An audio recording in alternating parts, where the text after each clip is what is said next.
ಮಂಗಳೂರಿನ ಬಜ್ಪೆಯಲ್ಲಿ ನಡೆದ ಹಿಂದೂ ಸಂಘಟನೆಯ ಕಾರ್ಯಕರ್ತ ಸುಹಾಸ್ ಶೆಟ್ಟಿ ಹತ್ಯೆ ಪ್ರಕರಣದ ತನಿಖೆಗೆ ರಾಷ್ಟ್ರೀಯ ತನಿಖಾ ಸಂಸ್ಥೆಯ ಅಧಿಕಾರಿಗಳು ಮತ್ತೆ ಬಜಪೆಗೆ ಆಗಮಿಸಿದ್ದಾರೆ. NIA DySP Rajeev Singh, inspector Mallikarjun ಸಹಿತ 5 ಅಧಿಕಾರಿಗಳ ತಂಡ ಮಂಗಳವಾರ ಬಜ್ಪೆ ಪೊಲೀಸ್ ಠಾಣೆಗೆ ಆಗಮಿಸಿದ್ದು, ನಿಷೇಧಿತ ಪಿಎಫ್ಐ ಸಂಘಟನೆಯೊಂದಿಗೆ ಸಂಬಂಧವನ್ನ ಹೊಂದಿದ್ದರು ಎನ್ನುವ ಮಾಹಿತಿಯ ಆಧಾರದಲ್ಲಿ 3ರನ್ನ ಠಾಣೆಗೆ ಕರೆಸಿ ವಿಚಾರಣೆಯನ್ನ ನಡೆಸಿದೆ.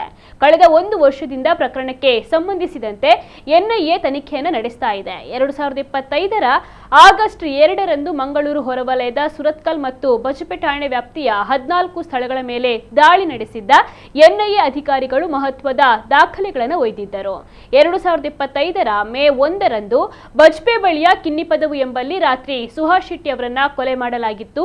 ಪ್ರಕರಣದಲ್ಲಿ ಪಿಎಫ್ಐ ಕಾರ್ಯಕರ್ತರು ಸೇರಿ 12 ಮಂದಿಯನ್ನು ಬಂಧಿಸಲಾಗಿತ್ತು. ವಿದೇಶದಿಂದ ಫಂಡಿಂಗ್ ಆಗಿರುವ ಬಗ್ಗೆ ಮಾಹಿತಿಯ ಹಿನ್ನೆಲೆಯಲ್ಲಿ ಎನ್ಐಎ ತನಿಖೆಗೆ ವಹಿಸಲಾಗಿತ್ತು.